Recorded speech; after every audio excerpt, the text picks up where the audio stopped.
Hello, आदाब, सत श्री अकाल, जय श्री कृष्णा। कैसे हैं आप सब लोग बच्चों। आपके जीतो भैया आपके लिए फिर से लेकर आए हैं एक नया वीडियो। जैसा कि हम बात कर रहे थे चैप्टर नंबर 2 में मात्रक एवं मापन के बारे में, तो उसका ये नेक्स्ट वीडियो है।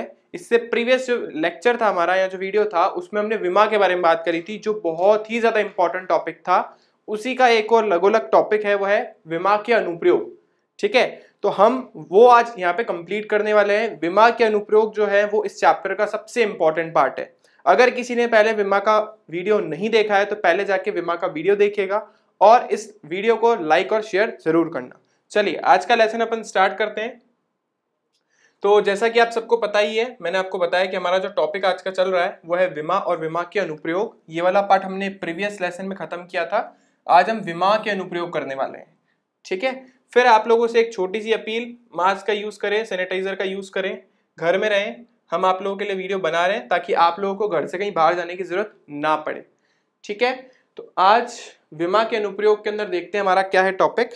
तो यहाँ पे आपको 3 विमा के अनुप्रयोग दिख रहे होंगे, बहुत कलरफुल तरीके से हमने बनाए आप लोगों के लिए। ठीक है, तो इसमें पहला अनुप्रयोग है किसी भी भौतिक राशि को एक मात्रक पद्धति से दूसरी मात्रक पद्धति में बदलने के लिए विमीय समीकरणों का उपयोग किया जाता है। देखिए हमने मात्रक पद्धतियां पढ़ी थी 3, एमकेएस, सीजीएस और एफपीएस। ये हमारी जो 3 मात्रक पद्धतियां थी उसमें हमें अगर एक मात्रक पद्धति से दूसरे में जाना हो, मान लो मुझे एमकेएस से सीजीएस में जाना है या सीजीएस से एमकेएस में जाना है, जनरली तो ये 2 काम की होती है। वैसे आप चाहो तो इसमें भी जा सकते हो, लेकिन इसके ऊपर क्वेश्चन नहीं आते एफपीएस के ऊपर। तो एमकेएस से सीजीएस या सीजीएस से एमकेएस जाना हो या किसी एफपीएस में भी जाना हो तो हम विमाओं का उपयोग कर सकते हैं। कैसे करेंगे वो भी देखेंगे हम डिटेल में।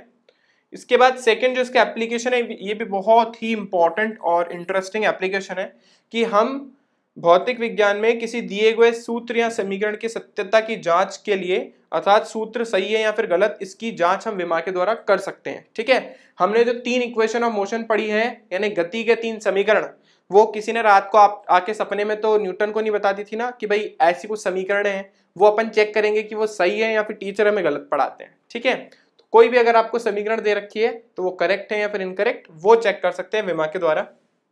थर्ड एप्लीकेशन तो बहुत ही इंटरेस्टिंग है कि अगर हमारे पास अलग अलग कोई भी भौतिक राशि जो है उनके अंदर संबंध स्थापित करना हो। ठीक है, जैसे आप लोगों को कभी कभी लगता होगा कि यार गतिज ऊर्जा का, काइनेटिक एनर्जी का जो फॉर्मूला है वो हाफ mv² आखिर आया कहाँ से, किसने दे दिया, कैसे दे दिया, है ना। किसी के सपने में आके तो किसने नहीं बोला ना, ठीक है ना, या भगवान ने ऊपर से किसी को पर्ची गिरा के दे दिया हाँ भाई ये फॉर्मूला होता है, ऐसा तो नहीं हुआ होगा। तो वो कैसे करेंगे, वो थर्ड आपका इसके अंदर एप्लीकेशन है कि विभिन्न भौतिक राशियों के मध्य संबंध कैसे स्थापित करेंगे। चलिए ठीक है, तो हम सबसे पहले एप्लीकेशन से स्टार्ट करते हैं। फिर कह रहा हूं ये बहुत ही इंपॉर्टेंट होने वाला है, तो वीडियो को स्किप ना करें, पूरा देखें। और जिसने इससे पहले वाला वीडियो नहीं देखा है वो विमा वाला वीडियो जरूर देख लेना, अदरवाइज ये वीडियो कुछ समझ नहीं आएगा। चलो, तो सबसे पहले हम देख रहे हैं किसी भी एक भौतिक राशि को एक मात्रक पद्धति से दूसरे मात्रक पद्धति में परिवर्तित करना है।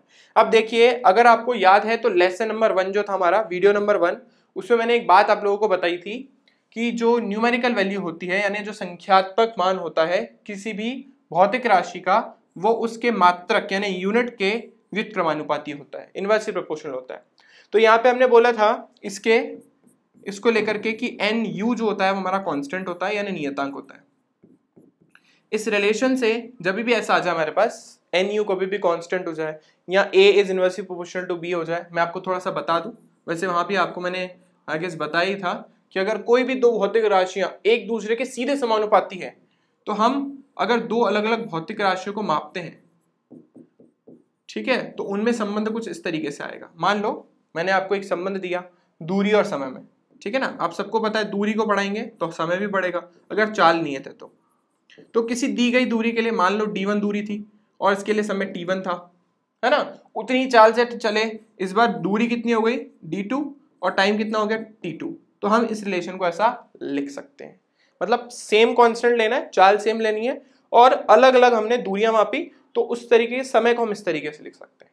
तो अगर कोई 2 भौतिक राशि सीधे समानुपाती होती है तो हम ऐसा लिखते हैं, लेकिन अगर कोई 2 भौतिक राशि एक दूसरे की व्युत्क्रमानुपाती है, A जो है B के व्युत्क्रमानुपाती है, तो हम क्या लिखेंगे A1 अपॉन A2, क्योंकि व्युत्क्रमानुपाती है ना, इसका आएगा नीचे और इसका आएगा ऊपर। ठीक है, यहां तो ऐसे लिखवा या तो फिर देखो ऐसा भी लिख सकते हो A1 B1 is equals to A2 B2, दोनों का मतलब सेम ही है। आप पहले देख लो, क्रॉस करने पे आ रहा है। ठीक है, तो यहां पे भी कुछ ऐसा ही सीन है। अगर आप देखेंगे तो n जो था वो u के व्युत्क्रमानुपाती था, तो हम ऐसा लिख सकते हैं n1 u1 is equals to n2 u2, जहां पे n1 और n2 क्या है, उस भौतिक राशि के संख्यात्मक मान है, और u1 और u2 उनके क्या है, मात्रक। जैसे मैंने आपको बोला 1 किलो, तो 1 किलो को तो आप 1000 ग्राम भी लिख सकते हो ना, तो ये एक मात्रक प्रणाली थी, कौन सी, MKS, क्योंकि यहां पे आपने जो द्रव्यमान है उसको किलोग्राम में मापा है, जबकि ये कौन सी भौतिक राशि है, CGS, क्योंकि इसके अंदर आपने जो द्रव्यमान है उसको किसके अंदर मापा है, ग्राम में।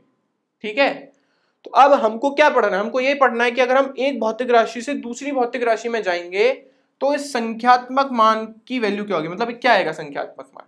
ठीक है ना, अभी से छोटा मोटा तो आपको कन्वर्जन आता ही है, 1 किलो में कितने ग्राम होते हैं, 1 मीटर में कितने सेंटीमीटर होते हैं, ये सब बेसिक सी चीजें तो पता है। लेकिन मान लो मैंने आपको बोल दिया भाई 1 न्यूटन का मान, 1 न्यूटन, या इसको हम लिख सकते हैं 1 kg मीटर प्रति सेकेंड स्क्वायर। सर ये कहां से आ गया, देखो बल का सूत्र पढ़ा है हमने, और विभव में मैंने बताया था F बराबर ma, द्रव्यमान को मापते हैं किलोग्राम में और त्वरण को मापते हैं मीटर प्रति सेकेंड स्क्वायर में। तो ये क्या है, MKS, क्योंकि द्रव्यमान किलोग्राम में है, दूरी मीटर में है और समय सेकंड में है। अब मान लो मैंने पूछा बेटा कि इसका मान CGS में कितना आएगा, तो किलोग्राम ग्राम में परिवर्तित हो जाएगा, मीटर सेंटीमीटर में हो जाएगा, और सेकंड का सेकंड हो जाएगा। वैसे तो करने के लिए आप डायरेक्टली भी कर सकते हो, लिख दो 1 किलो 1000 ग्राम के बराबर होता है, तो वहां पे आ जाएगा 1000। 1 मीटर 100 सेंटीमीटर के बराबर होता है, तो 100 से और गुणा कर दो तो ये मान आ जाएगा, यानी 10 की घात 5। अब इसी चीज को हम विमा से कैसे करेंगे, वो आज हम इस पार्ट के अंदर देखने वाले हैं। ठीक है, तो इसके लिए जैसा मैंने आपको बोला, फॉर्मूला आपको याद रखना है, n1 u1 equals to n2 u2। आया कहां से, क्योंकि n जो होता है वो u के व्युत्क्रमानुपाती होता है। n क्या होगा यहाँ पे, तो ये हो गया हमारा संख्यात्मक मान। ठीक है, और u हो गया हमारा मात्रक यानी यूनिट। ठीक है, तो एक एग्जाम्पल करते हैं। तो एक प्यारा सा बच्चा है जो बुक के अंदर देख देख के बहुत खुश हो रहा है। ठीक है ना, चश्मा लगाते हैं भी आप लोगों की तरह ही, आप में से कुछ बच्चे लगाते ही होंगे। तो ये बुक में देख करके बहुत ज्यादा अच्छा सा फील कर रहा है, क्योंकि इसको एक क्वेश्चन आ गया, देखते हैं ना, आप लोगों को भी आ जाएगा। तो हमें क्या करना है, एक न्यूटन को CGS में परिवर्तित करना है। जैसे MKS के अंदर या ऐसे पद्धति के अंदर हमारे बल का मात्रक न्यूटन होता है, वैसे CGS के अंदर इसका मात्रक होता है डायन। डाई नहीं है, डायन थोड़ा हो गया है गड़बड़, यहाँ पे आएगा हमारे पास डाइन। ठीक है ना, ये हमारे पास है डाइन, डायन नहीं है, ये है डाइन। ठीक है ना, ये का ई का ये हो गया। तो हमारा जो 1 न्यूटन होता है वो कितने डाइन के बराबर होता है, आप डायन से याद रख सकते हो, उसको जल्दी याद हो जाएगा कि CGS के अंदर बल का मात्रक क्या होता है, डाइन। तो एक जो हमारा न्यूटन है वो कितने, क्वेश्चन मार्क, कितने डाइन के बराबर है। ठीक है, तो देखिए सूत्र वही है, n1 u1 equals to n2 u2। तो इसका क्या मतलब है, न्यूटन का kg मीटर प्रति सेकेंड स्क्वायर, और यहाँ पे क्वेश्चन मार्क ग्राम सेंटीमीटर और सेकेंड का तो सेकेंड ही रहना है। वैसे देखिए अगर हमें n2 की वैल्यू निकालनी है, एक्चुअली तो n2 अननोन है, n2 का मान निकालने के लिए हम क्या करते हैं, n1 u1 बटा u2, बस इसी का अपने को उपयोग करना है। ठीक है ना, n1 यहाँ पे कितना है, 1। अब स्कूल में बोल दिया कि सर नहीं, टीचर बोले 5 न्यूटन का मान निकालो, तो n1 की वैल्यू 5 रख देना, 10 बोले तो 10 रख देना, 50 बोले तो 50 रख देना। तो हमने एक के लिए करा, आप किसी के लिए भी निकाल सकते हो। तो देखिए हमें n2 का मान निकालना है, तो इसको अभी के लिए हम n2 ही बोल देते हैं ताकि हमें प्रॉब्लम नहीं आए ऊपर देख करके। तो दूसरा मान हमें निकालना है, इसको हमने बोल दिया n2। ठीक है, n2 का मान कितना आएगा, n2 बराबर n1, n1 का मान कितना है, 1। u1 कौन सा मात्रक आएगा, न्यूटन वाला है ना, नीचे कौन आएगा हमारा, ये वाला नीचे चला जाएगा, तो ऊपर आ जाएगा पहली वाली मात्रक प्रणाली कौन है, न्यूटन, और u वाला जो है वो नीचे चला जाएगा, यानी डाइन। ठीक है, लेकिन हमें किसका यूज करना है, इसके अंदर हमें यूज करना है विमा का। तो बल की विमा हमने लास्ट क्लास में निकाली थी, वैसे देख के पता चल रही होगी। केजी का मतलब m के ऊपर घात 1 ला लो, m का मतलब l के ऊपर घात 1 डालो, और ये सेकंड भाई साहब नीचे बैठे हैं तो ऊपर जाके हो जाएंगे माइनस का 2, तो ये t की घात माइनस का 2। ठीक है, इसका उपयोग करना है। तो लिखेंगे क्या हम, सिंपल सी चीज, ऊपर लिखेंगे किलोग्राम, ठीक है ना, और इसके नीचे ही, चलो एक साथ ही लिख देते हैं इसको, ज्यादा आसान रहेगा। अब विमा का उपयोग कैसे हो रहा है देखिए आप, यही मेन समझने वाली बात है। ऊपर आ जाएगा किलोग्राम, नीचे आ जाएगा ग्राम, क्योंकि पहली मात्रक प्रणाली यानी U1 के अंदर हमने लिखा है किलोग्राम, और दूसरी मात्रक प्रणाली यानी CGS के अंदर हमने लिखा है ग्राम। इसके बाद ऊपर लिखेंगे मीटर, नीचे लिखेंगे सेंटीमीटर, ऊपर लिखेंगे हम सेकंड, नीचे लिखेंगे हम सेकंड, सिंपल। अब कुछ नहीं, यहां पे जो घातें लगे लगा दो। m के ऊपर घात कितनी है 1, तो इसके ऊपर घात लगा दो 1। चलो हम मार्कर का कलर चेंज करते हैं, तो ये हो गया 1। इसके ऊपर भी घात कितनी है l के ऊपर 1, तो ये लंबाई के ऊपर भी घात लगा दो 1। सेकंड में कितनी है -2, तो -2 लगा दो, ठीक है ना। अब हमको काटना है इनको, अब लेकिन डायरेक्ट तो कटेंगे नहीं, जब तक पीछे वाला पार्ट सेम नहीं होगा तब तक कटेंगे नहीं। तो हम क्या करेंगे, इनके पीछे वाली वैल्यू को सेम करेंगे। कैसे करेंगे कि भाई 1 किलोग्राम में या किलोग्राम में कितना ग्राम होता है 1000, तो इसको हम लिख देते हैं 10 की घात 3, ठीक है ना। जिस बच्चे को समझ नहीं आता है, हमने लिखा है 1000, 1000 मतलब कितने जीरो है 3, तो 10 की घात 3, ठीक है, बटा ग्राम घात 1। मीटर में 100, 100 मतलब 10 की घात 2 सेंटीमीटर, और नीचे भी सेंटीमीटर, और इस पे भी घात 1। सेकंड से तो सेकंड वैसे मर गया था, ठीक है ना। सेकंड से सेकंड मरा, 1 आया, 1 की घात कुछ भी हो मिलना तो भैया ना, क्योंकि 1 की घात कुछ भी रख लो मान तो भैया ना, इन्फिनिटी छोड़ के। तो यहाँ पे देखिए, इसको जब आप सॉल्व करोगे, अब देखो इसके अंदर ये ग्राम ग्राम को खा गया, सेंटीमीटर सेंटीमीटर को खा गया, ठीक है। अब बस सिंपल है, 10 की घात 3 को 1 से गुणा करना है, जैसे हमने लास्ट क्लास में भी किया था। 2 को 1 से गुणा करना है, तो देखो कितना आएगा। नेक्स्ट पेज पे चलते हैं, हमारे पास आया 10 की घात 2, और इसके ऊपर घात आ रही है बाहर 1। यहाँ पे सॉरी पहले 3 है ना, पहले 3 लिख देते हैं, तो कंफ्यूजन हो जाएगी। 3 और फिर 2, ठीक है ना, और लास्ट वाला तो कट गया था, 1 आया था, चलो 1 लिख देते हैं, और इसकी घात -2, और आगे 1 चल रहा है, और n2 का मान अपने को निकालना है, ठीक है ना। देखते हैं अपन पीछे, देखो यही है, n2 का मान चाहिए अपने को, n1 का मान 1 है, यहाँ पे 10 की घात 3, 10 की घात 2, घात 1 1, और मान लो यहाँ पे 1 बच गया आपका, और 1 की घात चल रही है -2, मान लो, ठीक है ना। नहीं लोगे तो भी चलेगा, क्योंकि 1 की घात कुछ ही हो तो फर्क तो पड़ना नहीं। तो 10 की घात 3 गुणा 1 आ जाएगा 3, 10 की गुणा 2 इंटू 1 आ जाएगा 2, और 1 की घात तो 1 ही आना, और आगे भी एक गुणा में है, लिखना चाहो तो लिख दो, वैसे कोई फर्क पड़ेगा नहीं क्योंकि 1 ही है।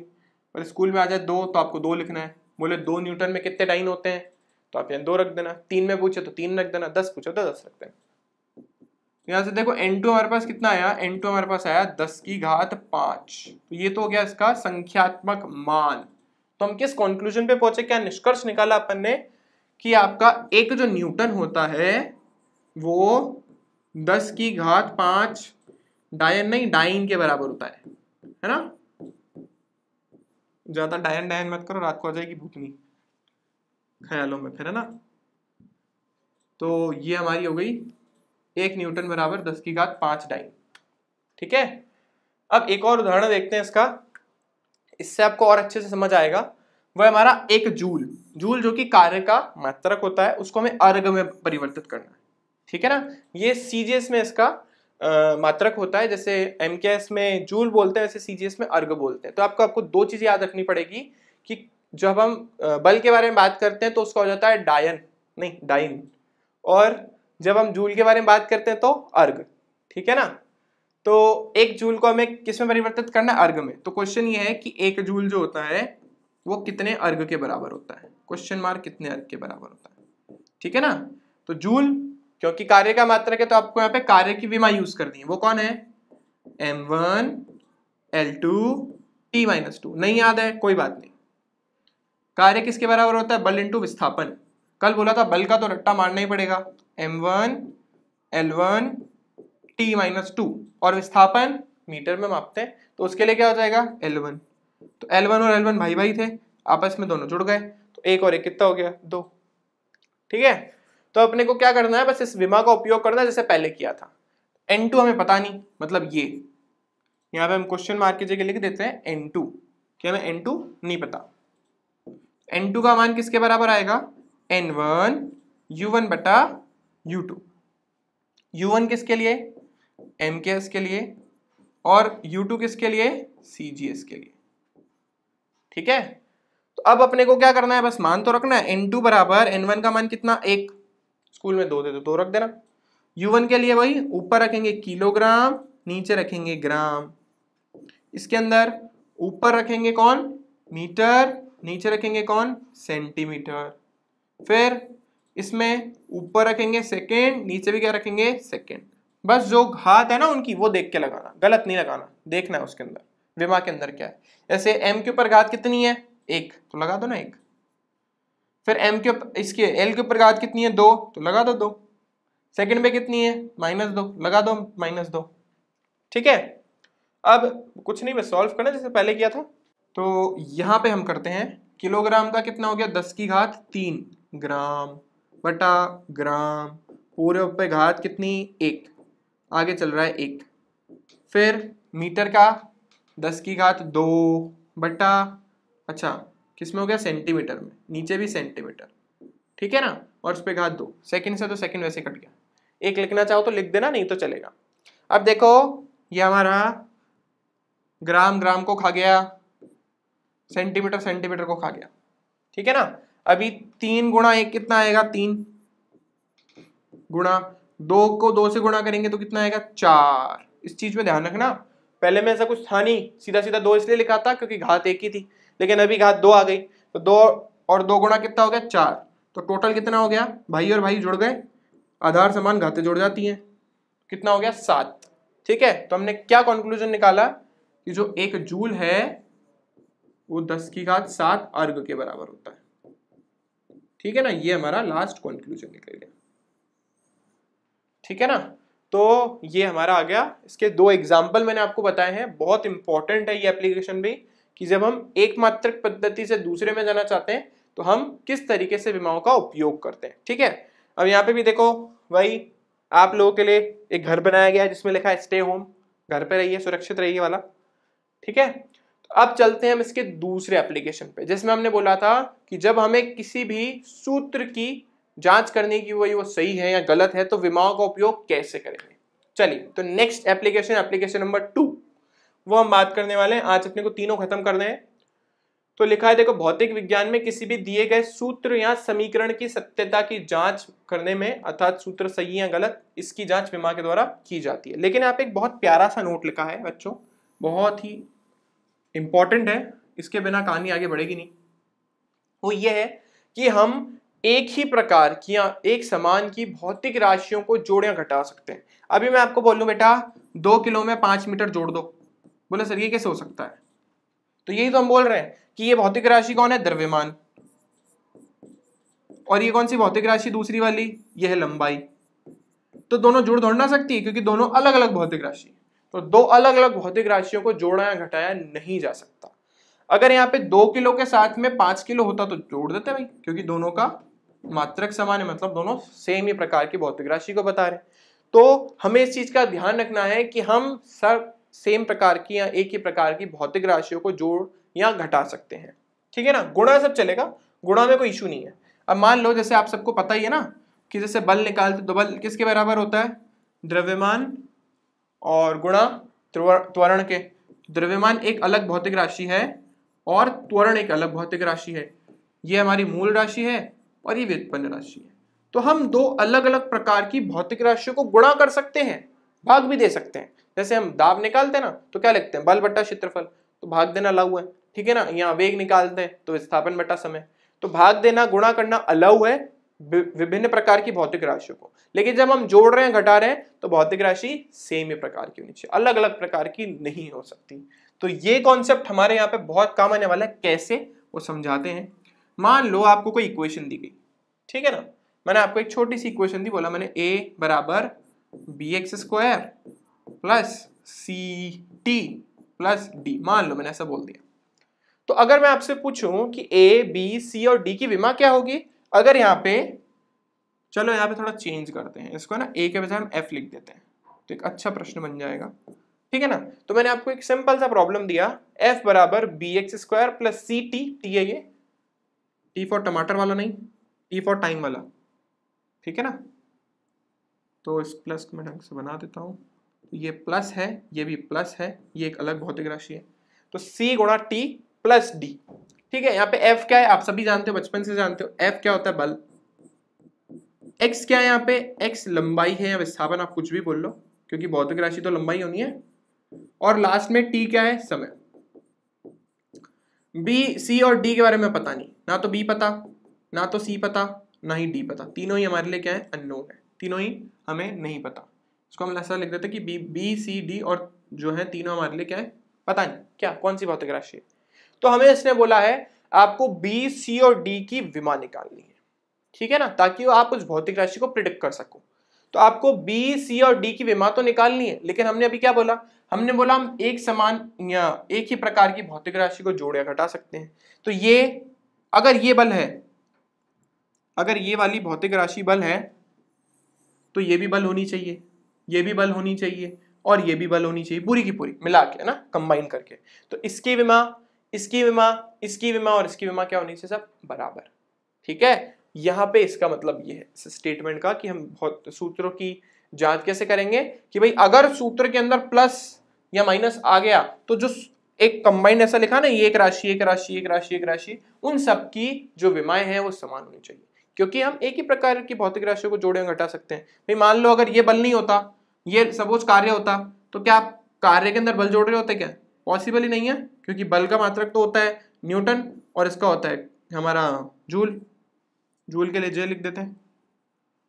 तो हम ऐसा थोड़ा ना कर सकते हैं कि ऐसे जोड़ दे दोनों को, तो ये कंपलसरी है कि दोनों राशियां कैसी होनी चाहिए, सेम होनी चाहिए, मतलब ये बल है तो ये भी बल होनी चाहिए। तो हमको कुछ नहीं करना है, जैसे हमें बी का सी का और डी का इसने विमा पूछी है, तो हमें बस कंपेयर करना है कि भाई एफ की विमा कितनी, हम तो जानते ही बचपन से सर, m1 l1 t-2, ये किसके बराबर होगी, बी की विमा जो हमें पता नहीं, और ये एक्स स्क्वायर की विमा है ना। दोनों की विमा इस तरीके से अगर गुणा में हो या घटाव में हो तो दोनों की विमा को हम एक साथ क्लब कर देते हैं, एक साथ कंबाइन कर देते हैं। जैसे बल निकालना था तो द्रव्यमान की और त्वरण की विमा को हमने इस तरीके से गुणा कर दिया था, तो यहाँ पे भी सेम करेंगे। यहाँ पे x क्या है, लंबाई, लंबाई को किस में मापते हैं, मीटर में, उसके लिए लिखते हैं क्या है, l, 2 लगा है, लगा दो 2, ठीक है। यहाँ से b की विमा निकालनी, तो b की विमा कितनी आई, चलो यहाँ पर ले लेते हैं b, इस l स्क्वायर को जो है वो नीचे ले आते हैं, इन भाई साहब को नीचे ले आते हैं क्योंकि चाहिए तो b भाई साहब। जब इसको नीचे लेकर आए तो m1 l1 t-2, और नीचे कौन आएगा हमारे, l2 भाई साहब। m का कोई भाई बंधु नहीं, m as it is, l के भाई बंधु है लेकिन नीचे हैं, तो वो नीचे से जब ऊपर आएंगे तो उसको घटाना पड़ेगा, l एक में से 2 गया तो कितना बचेगा, -1, फिर t के कोई भाई बंधु है नहीं, उसको छोड़ दो, तो हमारे पास कितना आया, m1 l-1 और t-2। वैसे अगर आपको याद हो तो ये दाब का सूत्र है, लेकिन हमें वहां पे ऐसी कोई भौतिक राशि प्रिडिक्ट नहीं करनी कि भाई कौन सी भौतिक राशि निकली, ठीक है। बस अपने को बताना है कि b का मात्रक, सॉरी b की विमा निकली, ठीक है ना। अगर आपसे कोई b का मात्रक पूछ ले तो भी कोई प्रॉब्लम नहीं है, क्योंकि m का मतलब होता है kg, l का मतलब होता है मीटर, और टाइम का मतलब होता है, मतलब t का मतलब होता है सेकेंड। तो ये आ गई आपकी, इसकी मात्रक भी आ गया। अब ये तो हमने निकाला b का, अब हमने निकालना है c का, तो c भी जो है वो इसी f के बराबर होना चाहिए, तो c का भी निकाल लेते हैं। चलो यहाँ पे देखो, m1 l1 और t-2, और c भाई साहब अकेले, और उनके भाई साहब के साथ कौन है, t, तो t के लिए हम क्या लिखेंगे, t की भाई, ये आ गया हमारे पास 1, ठीक है। वही सेम इन भाई साहब को नीचे पटको क्योंकि इनका तो कोई काम ही नहीं, तो c भाई साहब की विमा क्या आई, c भाई साहब क्या आई, m1 l1 t-2, और ये आया हमारे पास t1 भाई साहब नीचे, ठीक है ना। सेम तरीके से ये t1 भाई साहब जब ऊपर जाएंगे तो धनात्मक से ऋणात्मक हो जाएंगे, तो जो ऊपर गए तो -2 और -1 हो गया -3, तो c की विमा क्या निकली हमारे पास, m1 l1 और t की घात -3, ये हमारे पास आ गई c की विमा, ठीक है ना। तो हमने दोनों की विमा तो निकाल ली। अब बात पूछे आपसे हम कि भाई डी की विमा कितनी होगी, तो सर डी की विमा तो वही होगी जो कि एफ की है, क्योंकि डी और एफ तो आपस में बराबर है। तो डी की विमा वही है जो एफ की है, वो कितनी हमारे पास m1 l1 t -2, खत्म। तो हमने इस तरीके से प्रॉब्लम सॉल्व कर दी। तो अगर कोई भौतिक राशि हमारे पास आ रही है, अगर वो जोड़ में लिखी है तो उनकी विमा बराबर कर दो, क्योंकि हम सेम प्रकार की भौतिक राशियों को जोड़ और घटा सकते हैं, ठीक है। लेकिन अगर गुणा में है तो उनकी जो भी विमा है उनको गुणा कर दो, ठीक है ना, जैसे हमने यहाँ पे किया, इसमें कर रहे थे ना ऐसा। अब जो हम बोल रहे थे कि हमने जो गति के 3 समीकरण पढ़े थे वो सही है या फिर नहीं है, वो चेक करते हैं, ठीक है। देखते हैं चेक करने पे क्या आएगा। हाँ भाई, अब यहाँ पे हमने एक छोटे से एक्टर जिसका नाम आप ही लोग बताएंगे, मुन्ना भाई MBBS, पता होगा आप लोगों को कौन है तो कमेंट करके बताना। तो लिखा है यहाँ पे, ये बच्चा लोग पढ़ने में ध्यान दे रहे, तो जो बच्चे यहाँ पे वहाँ पे देख रहे हैं और पढ़ने में ध्यान नहीं दे रहे हैं, तो बच्चा लोग जो है यहाँ पे ध्यान दे बोर्ड पे, नहीं तो ये आपको घर पे आके ठूसा मार देगा, ठीक है। चलो, तो हमने जो गति के 3 समीकरण पढ़े हैं वो देखते हैं कैसे करने हैं अपने को।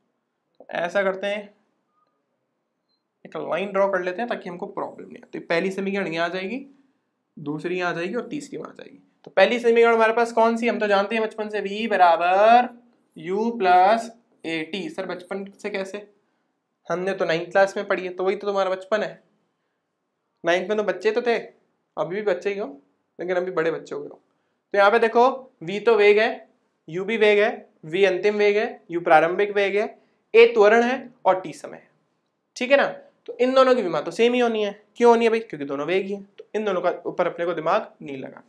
तो v की जो विमा है वही u की विमा भी होनी चाहिए, और वही हमारी a और t की विमा भी होनी चाहिए। तो a की विमा और ये हमारी t की विमा।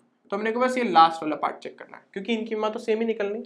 तो वेग क्या होता है, विस्थापन अपॉन समय, L1 और t-1, ठीक है। और ये त्वरण देखो कितना आया, त्वरण है विस्थापन वेग बटा समय। तो यानी हमने कल निकाला था L1 t-2, और इन L भाई साहब की कितनी, t1। तो इनका कोई भाई बंधु है नहीं, L1 एज इट इज। इन दोनों को आप देखो, इसका आधार समान, इसका आधार समान, घाते जुड़ जाएगी, भाई भाई है, आपस में एक साथ कर दो। तो -2 + 1 -1 मिल गया, दोनों की घातें समान आ गई। इसका मतलब यार जो फॉर्मूला पढ़ाया जा रहा था वो सही निकला, हमने जो बचपन से पढ़ा वो बिल्कुल करेक्ट था, गलत नहीं निकला ये, ठीक है ना। ये फॉर्मूला हमारा बिल्कुल सही निकला, बिल्कुल करेक्ट, बोले तो रापचेक, ठीक है। अब अपन बात करते हैं नेक्स्ट वाली जो अपन ने पढ़ी है, S बराबर ut + ½ at², ठीक है ना। तो अब इसके अंदर S क्या है, विस्थापन या दूरी, आप जानते ही हो। u प्रारंभिक वेग, t समय, a त्वरण, ठीक है ना। ये मैं आपको मान के चल रहा हूं कि इतना तो आपको पता ही होगा, ठीक है। तो S की विमा क्या होगी भाई, S की विमा क्योंकि लंबाई है तो सिर्फ L1। ut की, u वेग है, वेग की विमा L1 t-1, और इस t की t1। तो ये भाई भाई जुड़ गए, पर -1 + 1 एक दूसरे को खा गए, खाने के बाद 0 बनाया, तो हम 0 नहीं लिखेंगे तो भी चलेगा, तो सिर्फ L1 लिख देते हैं। अगर कहीं 0 लिखा है और आप नहीं लिखना चाहते हो तो छोड़ दो, ऐसा इसके अंदर आप m0 t0 भी तो लिख सकते थे ना, पर हमने नहीं लिखा क्योंकि लिखने का कोई सेंस ही नहीं था, इसलिए हमने इतना लिख के छोड़ दिया। तो ये दोनों तो सही निकले, मतलब आधी बात तो सही है। अच्छा, 1/2 एक नियतांक है, और लास्ट में मैंने आपको बताया था उनकी कभी भी कोई भी विमा नहीं होती। तो 1/2 at², तो ये हमारा a की देखो यहाँ पे भी लिखी थी L1 और t-2, और इन भाई साहब को देखो t के ऊपर 2 लगा है, तो मतलब यहाँ पे भी आप t के ऊपर 2 लगा दो, ये -2 इस +2 को खा गया, ठीक है ना। ये इसका जानी दुश्मन निकला, अब भाई भाई जानी दुश्मन बन गए, तो हमारे पास आ गया L1। तो देखो इसकी भी L1 आई, इसकी भी L1 आई, इसकी भी L1 आई, मतलब ये फॉर्मूला भी हमारा करेक्ट निकला, हमें सही पढ़ाया जाता है, ठीक है ना। ये भी बिल्कुल सत्य निकला। अब अपन लास्ट इक्वेशन के बारे में बात करते हैं। तो धरती माता आपसे एक दरख्वास्त कर रही है, मास्क पहने, ठीक है ना। तो यहाँ पे भी हमने एक अच्छा सा लोगो लगाया है आप लोगों के लिए।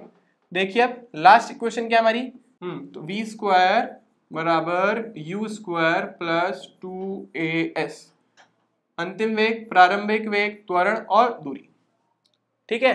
तो v² का क्या आएगा, वही L1 और t-1 और उसके ऊपर घात कितनी 2। बोला था ना आपको जितनी घात उतनी लगा दो। कितना आ जाएगा, L के ऊपर 2 और t के ऊपर -2। ये आ गया हमारे पास v स्क्वायर का, तो ये v स्क्वायर आ गया हमारे पास। ठीक है, अब u स्क्वायर का भी सेम ही निकलना है तो उसको हम छोड़ देते हैं एज इट इज। तो ये L2 और t-2। इसके बाद 2as, 2 की तो कोई बेमानी, एक ही लिखी, L1 t-2 और इस दूरी की वापस L1, तो 1 और 1 हो गए हमारे पास 2। भाई भाई थे ना, इस बार जुड़ गए, इस बार जानी दुश्मन नहीं निकले। ठीक है, तो देखो इसकी विमा इसकी विमा इसकी विमा सही निकली, मतलब फॉर्मूला बिल्कुल करेक्ट है, हमें बिल्कुल सही पढ़ाया जाता है। न्यूटन बाबा ने खुद ने डिराइव किया था, है ना, सपने में आके उनको कोई बोल के नहीं गया था, है ना। तो ये हमने जो 3 इक्वेशन पढ़ी, इससे आप किसी भी फॉर्मूले को वेरीफाई कर सकते हो कि वो सही है या गलत है। इस टाइप के एग्जाम में क्वेश्चन आने के चांसेस थोड़े कम रहते हैं, ऐसे क्वेश्चन आते हैं। ठीक है, तो अगर आपकी कहीं पे भी विमा दोनों तरफ बराबर निकल जाए तो फॉर्मूला सही है, और नहीं निकले तो गलत है। इस टाइप के क्वेश्चंस कभी भी आए तो आपको बस विमाओं को बराबर रखना है, और जो अननोन है उसकी विमा आराम से आ जाएगी। ठीक है, अब चलते हैं हम हमारे थर्ड और लास्ट एप्लीकेशन पे। ये भी काफी इंपॉर्टेंट है और उसको पढ़ने के बाद आपको लगेगा कि आप साइंटिस्ट बन गए। ठीक है ना। अब कभी कभी दिमाग में आपके ख्याल आता होगा, कभी कभी मेरे दिल में ख्याल आता है कि ये साइंटिस्ट लोग फॉर्मूले लाते कहाँ से हैं। ठीक है, तो देखो मैं एक साइंटिस्ट हूँ या आप लोग एक साइंटिस्ट हैं। आप पेंडुलम के साथ एक एक्सपेरिमेंट करें। अब ये पेंडुलम क्या होता है सर? अरे वही घड़ी, घड़ी के नीचे पेंडुलम होता है ना, जिसको हिंदी में बोलते हैं सरल लोलक, अंग्रेजी में बोलते हैं पेंडुलम। ठीक है, और ये जो नीचे लटका हुआ है इसको हम बोलते हैं, अंग्रेजी में भी बॉबी बोलते हैं और हिंदी में भी इसको हम बॉबी बोलते हैं। ठीक है, तो ये जो बॉब है, ये जो आपके सामने दिख रहा है, मान लो ऐसे ऐसे पेंडुलम मोशन कर रहा है। ये जो मोशन कर रहा है, ये जो गति कर रहा है, इसको हम बोलते हैं सरल आवर्त गति। ठीक है ना, ऐसे चल रहा है। अब समझेंगे इसको। मान लो मेरे हाथ में पेंसिल है और इसको एक धागा मान लो, ये ऐसे ऐसे ऐसे ऐसे घूम रही है, तो ये बीच में है अपनी साम्यावस्था में, इससे यहाँ पे जाए, फिर वापस बीच में आए, फिर यहाँ पे आए, फिर वापस बीच में आए, तो इसका एक जो कंपन है वो कंप्लीट होता है। ठीक है ना, एक कंपन कंप्लीट करने के लिए मध्यावस्था से यहाँ पे जाएगी, फिर बीच में आएगी, फिर यहाँ जाएगी, फिर बीच में आएगी, तो टोटल एक कंपन पूरा हुआ। तो ये जो कंपन है उसमें इसने जितना समय लिया है उसको अपन बोलते हैं आवर्तकाल। वैसे पढ़ेंगे डिटेल में, पर मैं आपको थोड़ा सा क्वेश्चन कराने के पर्सपेक्टिव से बता रहा हूँ। इस आवर्तकाल को हम बताते हैं यहाँ पे बड़ा वाला टी, कैपिटल टी। तो ये जो आवर्तकाल है, देखा जाए साइंटिस्ट ने बोला यार ठीक है देखते हैं आवर्तकाल किस किस पे निर्भर कर सकता है, तो हो सकता है कि इसके द्रव्यमान पर निर्भर करे। तो हमने बोला भाई आवर्तकाल पहले तो इस बॉब के द्रव्यमान m पर निर्भर कर सकता है। कैसे करता है हमें पता नहीं, हो सकता है करे, हो सकता है ना करे। ठीक है ना। दूसरी बात उन्होंने देखा यार धागे की लंबाई भी है, तो ये हो गई हमारे पास सेकंड, धागे की लंबाई। अब बोले मोशन क्यों कर रहा है? बोले गुरुत्वाकर्षण वाले इसको क्या बोलते हैं, नीचे की तरफ खींच रहा, तभी तो रुक गया थोड़ी देर बाद। तो तीसरी चीज कौन? जी, गुरुत्वाकर्षण त्वरण। तो ये क्या हमारे पास त्वरण, गुरुत्वीय त्वरण या सिर्फ त्वरण, आप लिख दीजिए जी। तो साइंटिस्टों ने ऐसा माना या सोचा, दिमाग लगाया कि यार इसका आवर्तकाल 3 चीजों पर निर्भर कर रहा है, द्रव्यमान पे, धागे की लंबाई पे और जी पे। पर कैसे कराए तो पता ही नहीं। जैसे मैं आपको बोलूं कि मेरी गतिज ऊर्जा द्रव्यमान पर और वेग पर निर्भर करती है, पर कैसे करती है मुझे कैसे पता? हमें फॉर्मूला तो पता है कि हाफ mv स्क्वायर, लेकिन ये आया कहां से, ये निकालने की कोशिश कर रहे हैं। ठीक है, तो जब हमें भौतिक राशियों के बीच में संबंध ज्ञात करना हो और हम उस टाइम पे किसका यूज कर सकते हैं, उस टाइम पे हम विमा का यूज कर सकते हैं। अब लग रहा ना, फील आ रहा होगा कि हम साइंटिस्ट बन सकते हैं ना, कि हम किसी भी चीज को देख करके उसका फॉर्मूला ड्राइव कर सकते हैं। तो हम इस एक्सप्रेशन को बस लिख देते हैं कि हमने क्या क्या बोला, क्योंकि हम सरल लोलक के आवर्तकाल के बारे में बात कर रहे हैं। तो देखते हैं, हाँ, तो ये जो आवर्तकाल है टी, ये किस किस पर निर्भर कर रहा है? टी सीधे समानुपाती है द्रव्यमान पर, उसकी किस घात पर हमें पता नहीं, तो घात नहीं पता तो मान लो ना कुछ भी घात, तो उसके बाद धागे की लंबाई L, उसकी घात कितनी है पता नहीं, और तीसरा त्वरण G, उसकी घात कितनी है पता नहीं। सर ABC लेना जरूरी है क्या? नहीं बेटा, कुछ भी ले लो, XYZ ले लो, PQR ले लो, 26 लेटर है कोई भी ले लेना, बस ये T, M, L और G मत लेना, ठीक है, नहीं तो सेम हो जाएगा। तो ये ABC हमें निकालना है कि किन घातों पर निर्भर करती है। तो हमने बोला इसकी विमा कितनी होती है, इसकी विमा तो होती है L1, सॉरी समय है ना, तो T1 हो जाएगी, तो ये होगा हमारे पास T1। फिर आया द्रव्यमान भाई साहब, इसकी विमा कितनी निकली M1, इसके ऊपर घात कितनी A, फिर ये लंबाई L1, घात कितनी B, फिर त्वरण मीटर प्रति सेकेंड स्क्वायर L1 और T की घात -2, इसकी घात C। बस अब एक साथ तो करना भाई बंदों को, बस इससे पहले अपन सॉल्व कर लेते हैं। एक को एक A से गुणा करेंगे तो A आएगा, एक को B से गुणा करेंगे तो B आएगा, ठीक है ना, सीधा सीधा बस गुणा कर रहे हैं जैसे पहले करते थे। फिर ये एक को C से गुणा करेंगे तो आएगा C, और -2 को C से करेंगे तो आएगा -2C, ठीक है। अच्छा, इस विमा के अंदर क्योंकि M और L नहीं है तो, और हम कंपेयर करना चाहेंगे तो हम इसको थोड़ा सा एक्सपेंड करके लिख देते हैं। वैसे मैंने आपको बोला था लिखना चाहो तो ठीक, नहीं लिखना चाहो तो छोड़ देना, पर हम क्यों लिख रहे हैं अभी आपको समझ आ जाएगा, ठीक है। तो बस अब आपको क्या करना है, भाई भाई को एक साथ करना। तो M का तो कोई भाई है ही नहीं तो छोड़ दो, L का भाई ये रहा C, है ना, तो दोनों जोड़ दो उनको, B + C, और T का भी कोई भाई नहीं निकला तो उसको भी छोड़ दो। अब बस कंपेयर ही तो करना है, तो B और C का मान अपने पास आ जाएगा, ठीक है। तो देखो M के ऊपर यहाँ पे घात कितनी 0, तो यहाँ पे भी कितनी होनी चाहिए 0, तो A का मान तो आ गया 0। फिर L के ऊपर घात कितनी 0, यहाँ पे भी आना चाहिए 0, तो B + C बराबर कितना आ गया 0।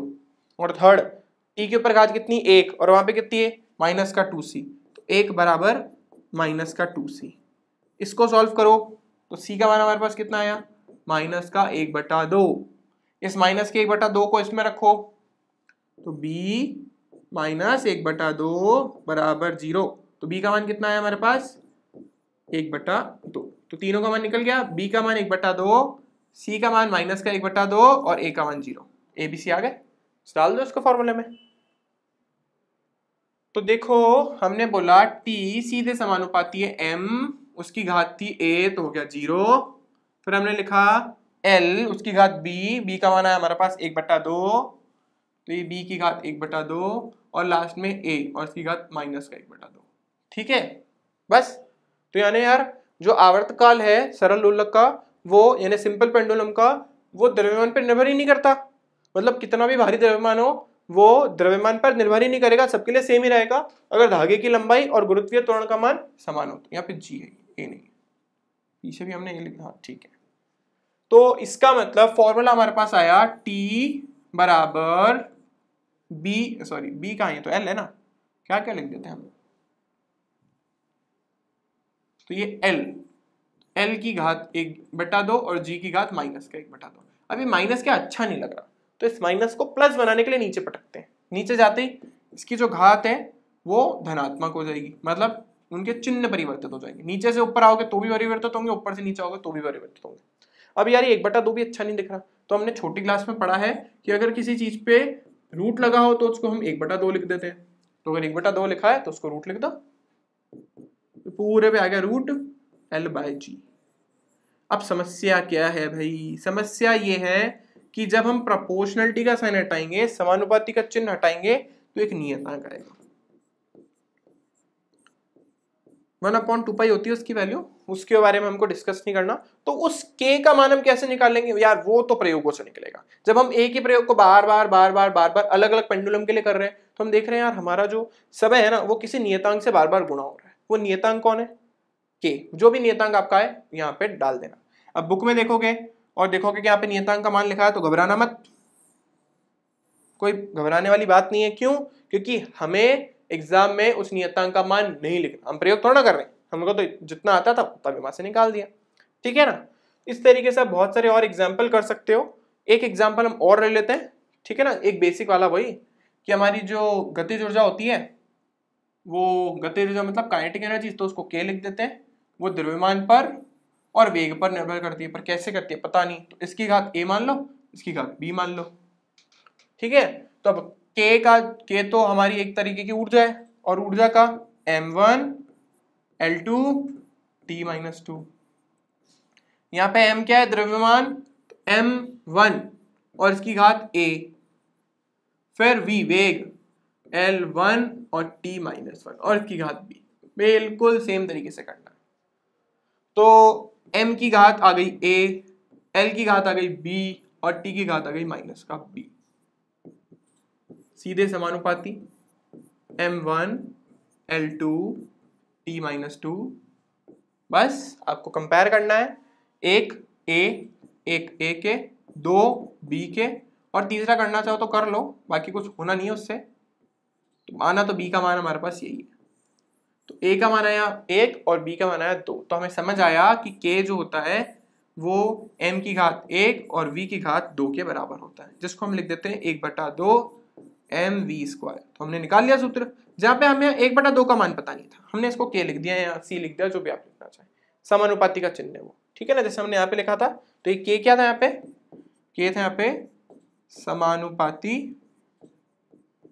स्थिरांक, प्रोपोर्शनलिटी कांस्टेंट बोलते हैं इसको। ये नहीं हमें पता तो छोड़ दो, जैसे हमारे इस केस में पता था ना गतिज ऊर्जा कितना, तो लिख दिया मैंने, ठीक है। तो ये एप्लीकेशंस थे, लेकिन यहाँ पे आपको एक बहुत बड़ी प्रॉब्लम भी समझ आ रही होगी। मान लो मैंने एक भौतिक राशि बोली, वो 3 से ज्यादा पे निर्भर कर गई, तो प्रॉब्लम हो गई, क्योंकि यहाँ पे तो 3 ही भौतिक राशि, 3 ही हमारे पास वो है। अगर मान लो कि हम किसी ऐसी भौतिक राशि के बारे में बात कर रहे हैं जिसमें ऊष्मा का उपयोग हुआ, या मान लो विद्युत धारा का उपयोग हुआ, तो यहाँ पे ए आ जाएगा, वरना तो प्रॉब्लम है। तो यानी अगर हमारी कोई भी भौतिक राशि 3 से ज्यादा राशियों पर निर्भर कर गई, यांत्रिक राशियों के बारे में बात कर रहा हूँ, इसमें एम, एल और टी आता है, तो फिर ये फॉर्मूला हमारा जो मेथड है वो वैलिड नहीं है। तो इस तरीके से यहाँ पे इसके कुछ ड्रॉबैक्स भी हैं, ठीक है ना, इसको हिंदी में बोलते हैं सीमाएं या लिमिटेशंस, ठीक है ना, ड्रॉबैक्स या लिमिटेशंस है इसकी, वो हम फटाफट से डिस्कस कर लेते हैं, जो बहुत ईजी है। वैसे तो एग्जाम में कभी पूछी नहीं जाएगी, पर पता होनी चाहिए। देखो, पहली, विमीय समीकरण द्वारा उन सूत्रों या समीकरणों का व्युत्पन्न नहीं किया जा सकता जिनमें जोड़ या घटाना आता हो। अब मान लो मैंने आपको बोला भाई गति के 3 समीकरण निकालो, सर नहीं निकाल सकते क्योंकि उसमें तो प्लस माइनस आता है, और विमीय सूत्रों से तो हम उन्हीं को मतलब उन्हीं का सूत्र व्युत्पन्न कर सकते हैं जिनमें गुणा आ रहा हो, भाग आ रहा हो, लेकिन जोड़ घटाव आ रहा हो तो प्रॉब्लम है, तो वो सूत्र हम यहाँ पे व्युत्पन्न नहीं कर पाएंगे। उनको वेरीफाई कर सकते हैं कि फॉर्मूला सही है गलत है, लेकिन उनको व्युत्पन्न नहीं कर सकते, है ना, डिराइव नहीं कर सकते। वे स्थिरांक जिनकी विमा नहीं होती, अर्थात जो स्थिरांक विमाहीन होते हैं, उनको विमीय सूत्रों द्वारा प्राप्त नहीं किया जा सकता। जैसे यहां पर k आया, इसकी कोई विमा थोड़ी ना है, यहाँ पे आएगा 2 पाई 1/2 पाई जो भी है, या फिर यहाँ पे 1/2 आया, इनकी कोई विमा थोड़ी ना है, तो इन्हें हम विमीय सूत्र द्वारा प्राप्त नहीं कर सकते, ठीक है ना। हर चीज के ड्रॉबैक तो होते ही है, तो इसके भी है, ये इसका सेकंड ड्रॉबैक। थर्ड है, उन सूत्रों को व्युत्पन्न विमीय समीकरण से नहीं कर सकते जिनमें त्रिकोणमितीय, लघुगुणक और चरघातांकी फलन हो। अरे बाप रे, खतरनाक नाम है। त्रिकोणमितीय तो आप जानते हो, ट्रिग्नोमेट्रिकल फंक्शंस। लघुगुणक मैंने आपको बोला था लॉग, लास्ट क्लास में बताया था, लेकिन हम जब स्टार्ट करेंगे मैंने आपको बोला था एक नई सीरीज होगी, ठीक है, मूलभूत भौतिक, जो हम जिसके अंदर मैथमेटिकल टूल्स पढ़ेंगे, उसके अंदर हम बात करेंगे लॉग के बारे में। और चरघातांकी फलनों का मतलब होता है जो एक्सपोनेंट हो ना, जैसे e की पावर, वैसे तो x हमारे काम ज्यादा आता है, ठीक है ना। तो इसके अंदर जो है उसका हम विमाओं का उपयोग नहीं कर सकते, क्योंकि तीनों ही विमाहीन है। इसकी विमा नहीं होती, इसकी विमा नहीं होती, इसकी विमा नहीं होती। ये हमने लास्ट वाले लेसन में बात की थी इसके बारे में, ठीक है ना। तो ऐसे फंक्शन जिसमें ये साइन, कॉस, टैन, कॉट, सेक, कोसेक या लॉग या एक्सपोनेंट e की पावर x आ रहे हो, वो हम विमीय सूत्र से प्राप्त नहीं कर सकते।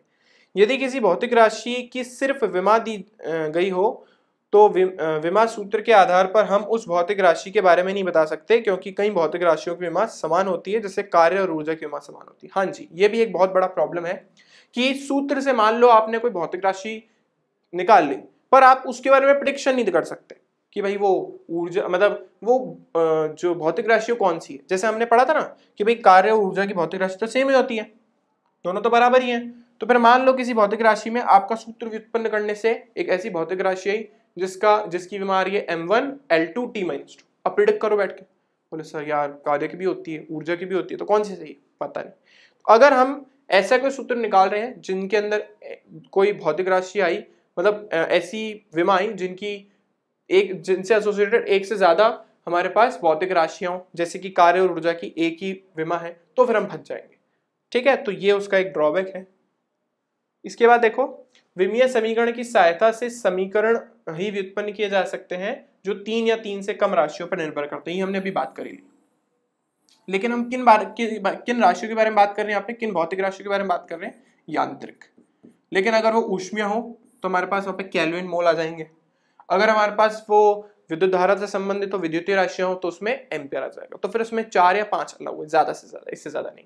ठीक है, इसके बाद 6 पॉइंट है, यदि कोई भौतिक राशि 3 राशियों पर निर्भर करती है लेकिन इन 3 राशियों में से किन्हीं 2 राशियों की विमा अगर समान हो गई तो विमेय सूत्र की सहायता से इसे व्युत्पन्न नहीं किया जा सकता। ये भी ड्रॉबैक है कि भाई 3 राशियों पर निर्भर तो करती हैं, लेकिन अगर मान लो उनमें से कोई ऐसी 2 भौतिक राशि जिनकी विमा समान हो गई, फिर आप उससे इसको डिराइव नहीं कर सकते। और लास्ट कि हम जो भौतिक राशि मतलब जो भी हम भौतिक राशि निकाल रहे हैं वो सदिश है या अदिश है ये थोड़ा ना बताइए, ये तो बस फॉर्मूला डिराइव करके दे देगी। ठीक है, तो ये थे इसके ड्रॉबैक। तो आज हमने जो विमीय सूत्र थे, मतलब जो हमने विमा पढ़ी थी, उसके अनुप्रयोग ने एप्लीकेशन पढ़ ली जो बहुत इंपॉर्टेंट थे। 3 एप्लीकेशन हमने पढ़े, एक मात्रक प्रणाली से दूसरी मात्रक प्रणाली में जाना, किसी भी समीकरण की जांच करना और तीसरा समीकरण व्युत्पन्न करना। 3 मेन इंपॉर्टेंट इनके एप्लीकेशन, और हमने साथ में पढ़े इनके कुछ ड्रॉबैक्स जो आपके सामने लिखे हैं। जितने भी पॉसिबल ड्रॉबैक्स थे मैंने सब लिख दिए हैं आपके सामने। ठीक है, तो इस लेसन के लिए इतना ही। प्लीज घर पर रहिए, सेव रहिए, कहीं बाहर जाने की जरूरत नहीं है। लेक्चर देखो, मस्त रहो, और प्लीज वीडियो को लाइक करना, शेयर करना और सब्सक्राइब करना। Thank you for watching this video.